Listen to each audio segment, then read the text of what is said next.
नमस्कार दोस्तों मैं राहुल चौधरी आप सभी का स्वागत करता हूं आपके अपने YouTube channel my dream consultant में।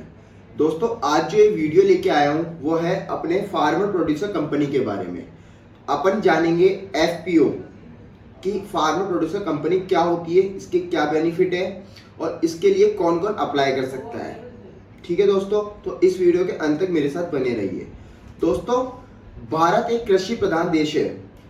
कृषि भारत की अर्थव्यवस्था का एक बहुत महत्वपूर्ण बिंदु है कि कोरोना महामारी में अपन को ये समझ में आया है कि कृषि के दौरान भारत की जो GDP है वो सिर्फ अहम भूमिका किसानों ने दिखाई है।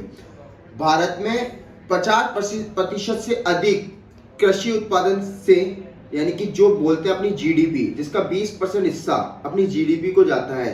तो इस महत्वपूर्ण बिंदु को बहुत अंत तक देखना, और ये अगर आपको अच्छा लगे तो इस वीडियो को शेयर जरूर करना। दोस्तों, भारत में यानी कि फार्मर प्रोड्यूसर कंपनी के लिए अपन कैसे आवेदन करेंगे, इसमें कौन कौन से डॉक्यूमेंट हमें रिक्वायरमेंट रहेगी और इसकी पेड ऑफ कैपिटल क्या रहेगी, इसकी शेयर होल्डिंग क्या रहेगी, इसमें कितने डायरेक्टर रहेंगे, इन सब के बारे में मैं आपको एक लिस्ट से बताऊंगा। तो दोस्तों, आप इस वीडियो के साथ रहिए। तो मैं आपको स्टार्ट करता हूं कि फार्मर प्रोड्यूसर कंपनी और फार्मर कंपनी ऑर्गेनाइजेशन ये क्या होती है। तो दोस्तों चलिए। दोस्तों, किसान उत्पादन संगठन क्या है, किसान उत्पादन संगठन की विशेषताएं क्या है, किसान उत्पादन कंपनी में कौन कौन है, अगर इसका मेंबर बनना है तो अपन को क्या करना होगा, एंड किसान उत्पादन संगठन की स्थापना के लिए किन महत्वपूर्ण चीजों की आवश्यकता होती है, एंड किसान उत्पादन संगठन यानी कि रजिस्ट्रेशन प्रोसेस क्या रहेगा, किसान उत्पादन संगठन का काम करने का तरीका क्या होगा, किसान उत्पादन संगठन में कितना अपन को लोन मिल सकता है, भारत के सक्सेसफुल किसान संगठन उत्पादन संगठन की क्या क्या बेनिफिट रहेंगे। तो दोस्तों, सबसे पहले अपन आपको एक एग्जांपल के रूप में बताते हैं कि अगर अपन एक बंदा कृषि यानी कि सब्जी उगाता है और दूसरा बंदा दूध की खेती वगैरह ये करता है, तो ये एक पौष्टिक लंबी कतार से गुजरता है। यानी कि एक किसान अपनी मेहनत से कुछ गेहूं उगाता है और वो ग्राहक तक कैसे पहुंचता है, पहले एजेंट आता है, फिर उसके बाद इसका होलसेलर आता है, फिर रिटेलर आता है और फिर ग्राहक। तो तीन चीजों के अंडर काम को करते हुए किसान को बिल्कुल छोटा सा हिस्सा प्राप्त होता है अपनी मेहनत का। तो इसी तहत गवर्नमेंट ऑफ इंडिया ने ये देखा है 2022 तक ये निर्णय लिया है कि किसानों तक उनकी जो कीमत पहुंच रही है उनसे 2 गुना आगे तक पहुंचे। तो इसके लिए गवर्नमेंट ऑफ इंडिया ने किसान प्रोड्यूसर कंपनी आगे लाई है, जिससे किसान उसमें अप्लाई करे एंड उसका जो भी बेच रहा है, वो जो भी उगा रहा है, तो उसको अच्छा बेनिफिट मिल सके, अच्छी वैल्यू मिल सके। इस कानून के तहत फार्मर प्रोड्यूसर कंपनी का रजिस्ट्रेशन किया जाएगा। इस संगठन का हिस्सा किसान भी रहेंगे और इस संगठन का हिस्सा निर्माता भी रहेंगे, और इस संगठन का मालिक किसान ही रहेगा, यानी किसानों के पास कुछ भी रहेगा। हम ये बोल सकते हैं किसानों का संगठन किसानों के द्वारा किसानों के लिए ही चला जाएगा। अगर बाकी कोई भी कंपनी इसके लिए मार्केटिंग या कोई बिजनेस हेल्प में सहायता कर रही हो, तो ये किसान उत्पादक संगठन फार्मर प्रोड्यूसर ऑर्गेनाइजेशन की महत्वपूर्ण विशेषताएं देखेंगे। किसान द्वारा चलाया उनके खुद के लिए उत्पाद के लिए रहेगा। इस संगठन का रजिस्ट्रेशन होता है और कानूनी अस्तित्व भी है। दोस्तों, इस संगठन का रजिस्ट्रेशन भी होता है और ये कानूनी अस्तित्व में भी है। इसके शेयर होल्डर किसान ही रहेंगे, मैं आपको फिर बता रहा हूं, और जो कि उत्पादक है, जो कि यानी कि मालिक है। प्राथमिक उत्पादक से संबंधित अलग अलग व्यवसाय किए जाएंगे, यानी कि आप सब्जियां भी बेच रहे हैं, दूध का भी कर रहे हैं, खेतीबाड़ी भी कर रहे हैं, बीज भी उगा रहे हैं, बीज से खेतीबाड़ी भी कर रहे हैं, तो इन सबका उत्पादक किसान ही लिए किया जाएगा। व्यवसाय गतिविधियों से जो भी मुनाफा होगा उसे उत्पादकों के बीच में बांटा जाएगा, यानी किसान के जो डायरेक्टर रहेंगे, जो उत्पादक रहेंगे, उनके बीच में इनका जो भी मुनाफा रहेगा वो आपस में ही बांटा जाएगा। कुछ बची हुई राशि को व्यवसाय बढ़ाने में वापस उपयोग में लिया जाएगा, यानी कि मान लीजिए कुछ बची हुई राशि जो रहेगी वो उसी कंपनी में डाल दी जाएगी, जिससे जो उनका कंपनी का व्यवसाय चल रहा है, तो उसके अंदर अपन उसको कुछ मुनाफा उसके अंदर डाल देंगे। एंड सेकंड चीज अपन देखेंगे कि किसान संगठन का मेंबर कौन बन सकता है। दोस्तों मैंने आपको बताया कि मैं इसकी सारी विशेषता बताऊंगा कि किसान उत्पादक संगठन का मेंबर कौन बन सकता है। किसान उत्पादक संगठन यानी किसान उत्पादन जिस व्यवसाय के लिए बनाया गया है उस व्यवसाय से जुड़े और उस एरिया में रहने वाले किसान मेंबर बन सकते हैं। यानी कि अपन मान लीजिए ये मेरा किसान का है और मैं यहाँ के 100 किलोमीटर के दायरे में हूँ और ये जितनी भी जमीन है वो मेरी है और पास के 100 किलोमीटर दायरे में किसी और की है, तो उसको अपन 200 किलोमीटर का जो एरिया रहेगा अपना, क्योंकि गवर्नमेंट ऑफ इंडिया ने कुछ रूल निकाले, 200 किलोमीटर का जो एरिया रहेगा उसके अंदर ही किसान अपने और अपने जो भी साथी रहेगा उसके साथ उस एरिया में व्यवसाय कर पाएगा। उस एरिया की सब्जी यानी कि एरिया की सब्जी, दूध, फल वो उस पे बेच पाएगा। हाँ बिल्कुल, आप एक से ज्यादा संगठन के मेंबर बन सकते हैं। मैंने अभी बताया ना कि 2 मेंबर, आप 1 से 2 भी कर सकते हैं, 2 से 5 भी कर सकते हैं, पर एरिया जो रहेगा वो 200 किलोमीटर के अंदर तक ही रहेगा।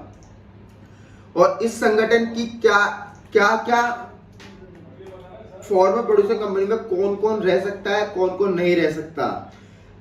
Board of director, member, share holders, office, CEO, accountant, गोदाम रक्षक, बोर्ड ऑफ डायरेक्टर 5 या 5 से ज्यादा भी और 25 से ज्यादा ना हो। तो दोस्तों यानी कि आप में जो फॉर्मर प्रोड्यूसर कंपनी में कितने डायरेक्टर होने चाहिए। फॉर्मर प्रोड्यूसर कंपनी में 5 डायरेक्टर होना बहुत जरूरी है, क्योंकि जैसे कि अपन प्राइवेट लिमिटेड कंपनी में देखते हैं उसमें 2 डायरेक्टर रहते हैं, 1% कंपनी में 1 डायरेक्टर रहता है, पर फॉर्मर प्रोड्यूसर कंपनी में ऑलमोस्ट 5 डायरेक्टर मिनिमम होने ही चाहिए और 15 से ज्यादा ना हो। और ऑफिस में काम करने वाले लोगों को कंपनी के द्वारा ही सैलरी दी जाएगी, चाहे इसमें सीईओ, शेयर होल्डर, अकाउंटेंट इनकी।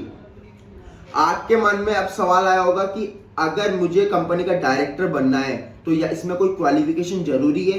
जी नहीं दोस्तों, इसमें कोई क्वालिफिकेशन नहीं लगती है, किसी भी क्वालिफिकेशन की कोई भी जरूरत नहीं है, आप कंपनी के डायरेक्टर बन सकते हैं। 2013 के कंपनी एक्ट सेक्शन 408 के अंदर बताया गया कि कोई भी कंपनी का डायरेक्टर बन सकता है। तो चलिए आप अपन चलते हैं इस कंपनी के महत्वपूर्ण बिंदु की तरफ कि फॉर्मर प्रोड्यूसर कंपनी के रजिस्ट्रेशन से पूर्व किन चीजों पर ध्यान रखना होगा, यानी कि पंजीकरण कैसे किया जाएगा।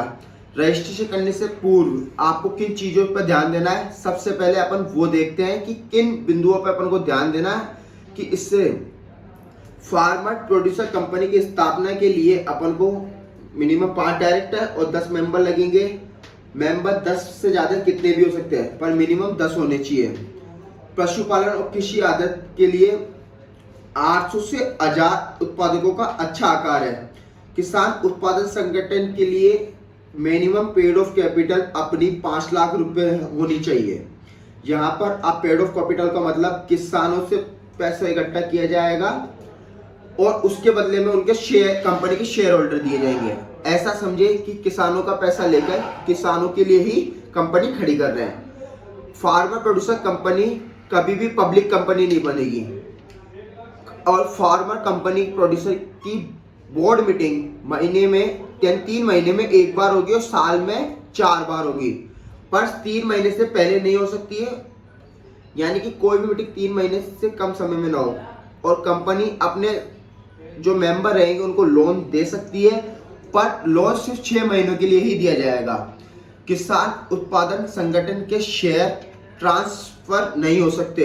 मेंबर जब शेयर लेते हैं तभी 3 महीने के अंदर उन्हें बताना है कि उन्हें किन किन आम पर यानी कि कहाँ पे उनका निरीक्षण करेंगे। अगर किसान उत्पादन संगठन का 3 साल से 5 करोड़ से ज्यादा बेनिफिट होता है तो उनको फुल टाइम के लिए कंपनी सेक्रेटरी रखना जरूरी होगा। जी बिल्कुल। अब किसान उत्पादन संगठन रजिस्ट्रेशन प्रोसेस क्या होता है इसके बारे में मैं बताता हूँ और इसके लिए कौन कौन से डॉक्यूमेंट रखते हैं। दोस्तों किसान उत्पादन संगठन के लिए कौन कौन से डॉक्यूमेंट लगेंगे, इसमें जो डॉक्यूमेंट लगेंगे वो सबसे पहले लगते हैं पैन कार्ड। जी हाँ दोस्तों, जो भी डायरेक्टर रहेंगे उनके सबके पैन कार्ड। और सेकंड बैंक स्टेटमेंट और कोई भी identification card, voter ID, driving licence, Aadhaar card चाहिए और पासपोर्ट साइज फोटो चाहिए। और कंपनी रजिस्ट्रेशन प्रोसेस की एप्लीकेशन भर दी जाएगी और उन्हीं के साथ ये डॉक्यूमेंट लगा दिए जाएंगे और ये सभी दस्तावेज कंपनी रजिस्ट्रार को सबमिट किए जाएंगे। किसान उत्पादन संगठन के रजिस्ट्रेशन के लिए महत्वपूर्ण चीजें और भी लगती है, जैसे कि डीएससी डिजिटल हस्ताक्षर प्रमाण पत्र, डिजिटल सिग्नेचर सर्टिफिकेट जिसे कहते हैं डीएससी अपन शॉर्ट फॉर्म में।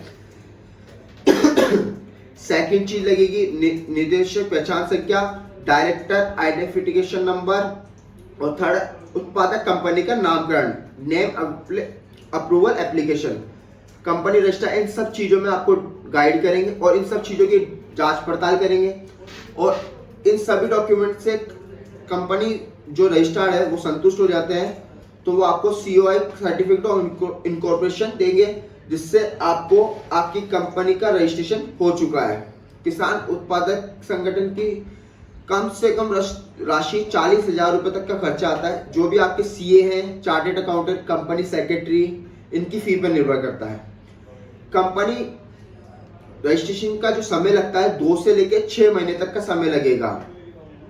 अब इनका किसान उत्पादक संगठन का काम का तरीका क्या होता है, यानी कि फार्मर प्रोड्यूसर कंपनी का ऑर्गेनाइजेशन किस तरीके से काम करेगा, तो दोस्तों उस टॉपिक पे अपन चलते। दोस्तों अगर आपको अभी तक कुछ भी समझ में आया है या आपको कुछ क्वेश्चन है आपके दिमाग में कि किसान उत्पादन यानी कि किसान संगठन फार्मर प्रोड्यूसर कंपनी के लिए, तो आप मुझे कमेंट बॉक्स में बताएं और इसके नेक्स्ट पार्ट में मैं आपको ये बताऊंगा कि प्रोड्यूसर कंपनी में उत्पादन यानी किसान उत्पादन बेचना, मार्केटिंग, हार्वेस्टिंग करना, निर्यात करना, संभालना, इन सब के लिए मैं आपको सेकंड वीडियो में बताऊंगा कि कैसे किस तरीके से अपन उत्पादन करते हैं, किस तरीके से अपन निर्यात करते हैं, किस तरीके से अपन उसको मार्केटिंग में लेते हैं और किस तरीके से अपन डायरेक्ट ग्राहक बना सकते हैं। और दोस्तों जो भी आपको क्वेश्चन पूछने हैं फार्मर प्रोड्यूसर कंपनी के बारे में तो आप हमें कमेंट बॉक्स में कमेंट करके बताएं, या आपको कुछ डाउट है इस वीडियो के लिए तो आप मुझे वो भी बताएं कि आपको ये वीडियो कैसी लगी हो और आपको किस वीडियो पे यानी किस पॉइंट पे आपको वीडियो चाहिए, तो वो भी उसके लिए कमेंट करें। तो दोस्तों इस वीडियो को शेयर करना ना भूलें और आप अभी तक हमारे चैनल पे नए आए हैं तो हमारे यूट्यूब के बेल आइकन को प्रेस करें और सब्सक्राइब बटन दबा दीजिए। Thank you team.